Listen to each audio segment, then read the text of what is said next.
Hi friends, இன்றைக்கி நம்ம R N ஃபேஷனில் பார்க்க போகிறது டே 7க்கான கிளாஸ் தான். நம்ம ஆல்ரெடி வந்து டே 6ல் வந்து பீச் ஒர்க் ஃபுல்லாகவே பார்த்துருந்தோம். இன்றைக்கி வந்து நம்ம ஃபுல்லாகவே ஸ்டோன் ஒர்க் தான் பார்க்க போகிறோமே. ஆரி ஒர்க்கில் முக்கியமான ஸ்டிச்சஸில் இந்த மாதிரி ஸ்டோன் ஒர்க்கும் வரும். மேக்ஸிமம் கஸ்டமர்ஸ் வந்துட்டு த்ரெட்டை விட ஸ்டோன்ஸ் லைக் பண்ணுவாங்க. ஸோ நான் இன்றைக்கி வந்து ஸ்டோன் ஒர்க் பார்க்கலாம் வாங்க. ஃபஸ்ட்டு நான் வந்து சுகர் பீட் எடுத்திருக்கேன். 2 இல்லை 3 சுகர் பீட்ஸ் வந்து இந்த மாதிரி நான் த்ரெட்டில் அனுப்பிட்டு ஒர்க் பண்ணுறேன்.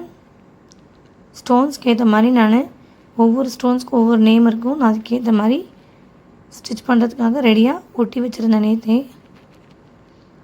இப்போ நான் மினி சைஸ் குந்தன் ஸ்டோனில் வந்து ஒர்க் பண்ணிகிட்ருக்கேன். சுகர் பீடு நம்ம பிராண்டடாக எடுத்தோன்னா நமக்கு இதில் வர மாதிரி நல்லா மேட் ஃபினிஷிங்காக வரும். சூப்பராக நான் பிராண்டாக இருந்ததுன்னா உங்களுக்கு அந்தளவுக்கு பர்ஃபெக்டாக வராது. இப்போ நான் அதுலேயே மினி சைஸை விட கொஞ்சம் ஸ்மால் சைஸில் இருக்க மாதிரி ஸ்டோனுக்கு வந்து ஒர்க் பண்ணுறேன் பாருங்கள்.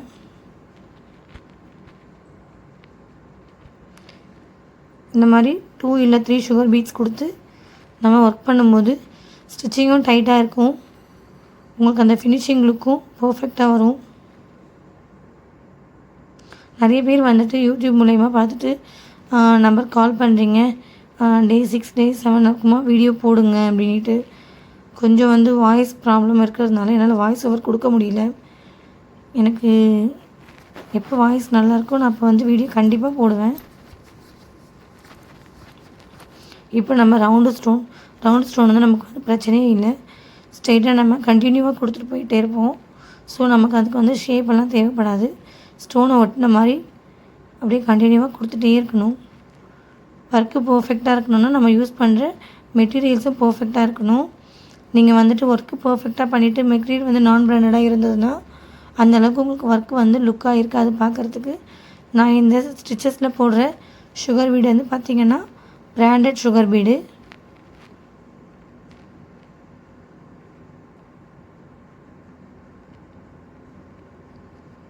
பார்த்திங்கன்னா தெரியும், நான் போட்டிருக்க மெட்டீரியல்ஸ் எல்லாமே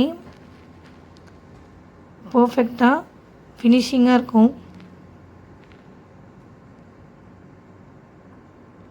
நான் எண்ணாட் கொடுத்துட்றேன். இப்போ லீஃப் டைப்பில் இருக்க ஸ்டோன் ஒர்க்கில் நம்ம ஒர்க் பண்ண போகிறோம். இந்த மாதிரி ஸ்டோனில் ஒர்க் பண்ணும்போது நமக்கு வந்து அந்த எட்ஜஸில் கார்னரில் வர மாதிரி இருக்க ஷார்ப் வந்து கரெக்டாக வரணும்.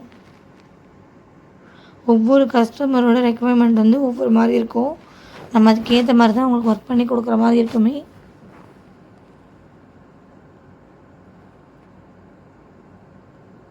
இந்த எட்ஜஸில் வரும்போது கார்னரில் கரெக்டாக ஒர்க் பண்ணணும்.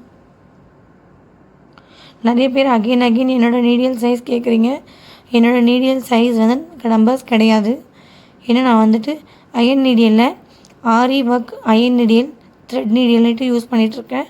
ஆரி ஒர்க்கில் த்ரெட் நீடியலும் பீட்ஸ் நீடியலும் ரொம்ப முக்கியம். அது வந்து நான் நம்பர்ஸ் இல்லாத அயன் நீடியல்ஸ் தான் யூஸ் பண்ணுறேனே. அது நார்மல் லோக்கல் அயன் நீடியல் தான். துளி பிராண்டில் வந்து உங்களுக்கு 24 23 அந்த மாதிரி நம்பர்ஸ் இருக்கும்.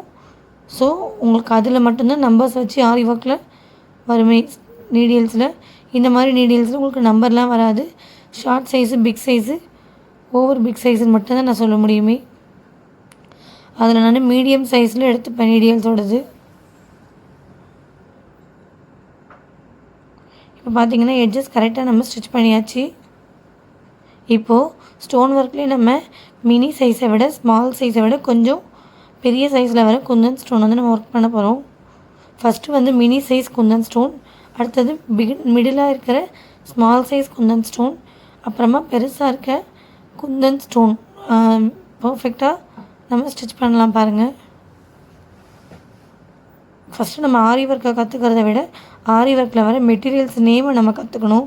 ஏன்னா நம்ம ஒர்க்கை கஸ்டமர் நமக்கு சென்ட் பண்ணும்போது அதில் என்ன மெட்டீரியல் இருக்குதுன்னு நமக்கு தெரிஞ்சால் மட்டுமே தான் நம்ம ஆரி ஒர்க்கை பர்ஃபெக்டாக ஒர்க் பண்ண முடியுமே.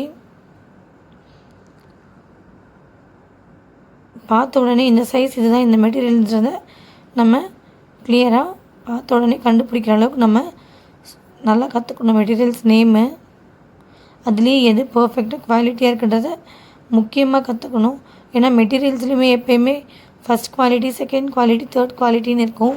ஃபஸ்ட் குவாலிட்டின்றது ஒரு 1500 பட்ஜெட்டில் கொடுக்குறாங்கன்னா நீங்கள் அவங்களுக்கு கூட ஃபஸ்ட் குவாலிட்டி போட்டு கொடுத்தீங்கன்னா கஸ்டமர் உங்களோட ஒர்க்கு ஃபினிஷிங்கையும் மெட்டீரியலுக்கான குவாலிட்டியும் பார்த்து கண்டிப்பாக உங்களுக்கு அடுத்த ப்ளவுஸ் கொடுப்பாங்க. இப்போ நான் குந்தன் ஸ்டோன் வந்து ஒர்க் பண்ணியாச்சு. இப்போ பாருங்கள், நான் வந்து டோட்டலாக மொத்த ஸ்டோன் ஒர்க்கையும் பண்ணிட்டேன். மீதி வந்து என்னோடய ஸ்டூடெண்ட் தான் ஃபில் பண்ணி முடிப்பாங்களே. நான் ஏன் அவங்களுக்கு நிறைய ஸ்டோன்ஸ் ஒர்க் பண்ணி ஒர்க் பண்ணுறதுக்கு ஒட்டி கொடுக்குறேன்னா, அவங்க என் கிளாஸில் இருக்கும்போதே பர்ஃபெக்டாக ஸ்டிச்சஸை முடிக்கணும். வெளியில் போய்ட்டு அவங்களுக்கு எந்த ஒரு ஸ்டிச்சஸுமே தெரியலன்றதை அவங்க யோசிக்கவே கூடாது. அதனால தான் நான் ஒரே ஸ்டிச்சஸ்லேயே நிறைய மெட்டீரியல்ஸ் கொடுத்து ஒர்க் பண்ணணும்னு சொல்லுவேனே என் ஸ்டூடெண்ட் கிட்ட. பார்த்திங்கன்னா தெரியும், ஒவ்வொன்றுத்துலேயுமே கார்னர் அழகாக ஃபினிஷ் ஆகிருக்கும். சுகர் பீடோட ஃபினிஷிங் பார்த்திங்கன்னா உங்களுக்கு தெரியும். மேலும் இந்த மாதிரி கிளாஸ்